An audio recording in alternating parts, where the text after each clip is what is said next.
Je suis Alexandre Campolecourt, professeur au département de génie mécanique et chercheur au centre de recherche CIRIS. J'ai fait mon baccalauréat à Polytechnique Montréal en génie mécanique, spécialité mécatronique. Ensuite, un doctorat en collaboration humain-robot à l'Université Laval. Et ensuite, j'ai travaillé 3 ans en industrie chez Kinova, où j'ai conçu des robots d'assistance pour les personnes à mobilité réduite. Je suis arrivé à l'Université Laval en 2015. Premier cours dans l'amphithéâtre devant 150 personnes. Je me suis dit que j'allais donner peut-être un cours de 1 heure pour y aller par petits pas. Mais finalement, c'était tellement impressionnant. J'ai donné 10 minutes de cours, présenté le plan de cours, puis j'ai dit, bon ben, c'est fini, c'était la fin du cours. Puis les prochaines fois d'après, ben là, je me suis habitué, puis là, j'ai donné des cours normaux après. La chose la plus importante dans un cours, c'est de donner la motivation aux étudiants et étudiantes à suivre le cours. Parce que entre une version du cours où je parle de manière très monotone en lisant un PowerPoint, puis une autre où je monte un cours avec une production à la Game of Thrones, mais ça fait une très très grosse différence.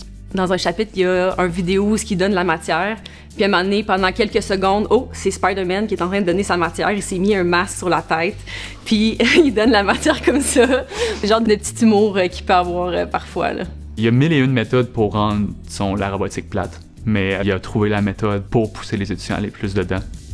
L'accomplissement pédagogique dont je suis le plus fier, c'est le laboratoire à la maison dans le cours d'initiation à la mécatronique où on a développé un kit électronique où les étudiants et étudiantes peuvent travailler à la maison avec le kit électronique.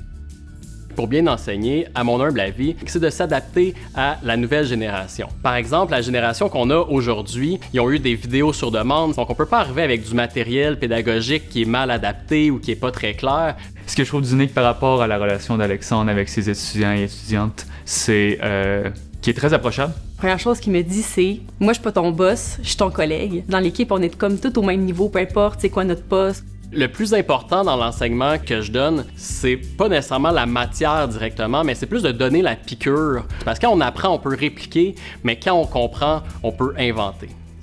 Les travaux de recherche de notre laboratoire sont en ingénierie de la réadaptation où on développe des solutions d'assistance pour les personnes à mobilité réduite. Dans ce cadre-là, on travaille beaucoup en méthode interdisciplinaire avec du monde en ergothérapie, physiothérapie, beaucoup avec le milieu clinique. On voit plus la forêt au lieu de voir l'arbre. Il faut penser à tous les autres domaines et tous les autres intervenants et intervenantes aussi. Donc ça a beaucoup changé ma manière d'approcher l'enseignement aussi.